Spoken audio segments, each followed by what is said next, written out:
শেখ হাসিনা এখন কোথায়? বাংলাদেশের প্রধানমন্ত্রীর পদ থেকে পদত্যাগ করে শেখ হাসিনা দেশ ছেড়ে পালিয়ে গেছেন। তার দেশ ছেড়ে চলে যাওয়ার পর অন্তর্বর্তীকালীন সরকার প্রতিষ্ঠার ঘোষণা দেওয়া হয়েছে। এদিকে পদত্যাগ করার পর শেখ হাসিনা বর্তমানে কোথায় আছেন উঠেছে সেই প্রশ্নও। মূলত পদত্যাগের পর তিনি ঢাকা থেকে ভারতের আগরতলায় যান এবং সেখান থেকে দেশটির রাজধানী দিল্লিতে পৌঁছান।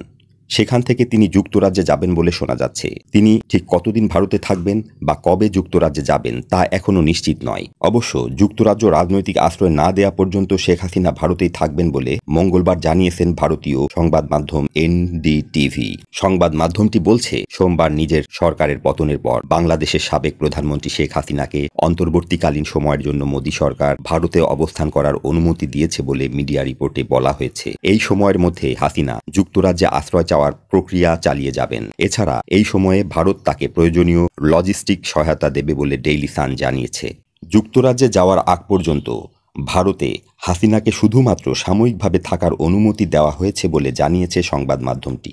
বিবিসি বলছে, বৈষম্য বিরোধী ছাত্র আন্দোলনের মার্চ টু ঢাকা কর্মসূচি ঘিরে গণ আন্দোলনের মুখে পদত্যাগ করে সপরিবারে দেশ ছেড়ে চলে গেছেন শেখ হাসিনা। সর্বশেষ তিনি ভারতে অবস্থান করছেন বলে জানা গেছে। পদত্যাগের ঘোষণা আসার পরপর হাজার হাজার মানুষ গণভবন, প্রধানমন্ত্রীর কার্যালয় ও পার্লামেন্ট ভবনে ঢুকে পড়েন। সেখানে ভাঙচুর করার ও অনেক জিনিসপত্র লুটপাটের ঘটনা ঘটেছে। পরে জাতির উদ্দেশ্যে দেয়া ভাষণে অন্তর্বর্তীকালীন সরকার গঠনের ঘোষণা দেন সেনাপ্রধান ওয়াকারুজ্জামান। এদিকে শেখ হাসিনা দিল্লির কাছে একটি সামরিক বিমান ঘাঁটিতে অবতরণ করার পর ভারতের জাতীয় নিরাপত্তা উপদেষ্টা অজিত ডোভাল তার সঙ্গে দেখা করেছেন বলে ভারতের নিরাপত্তা সূত্রগুলো জানাচ্ছে।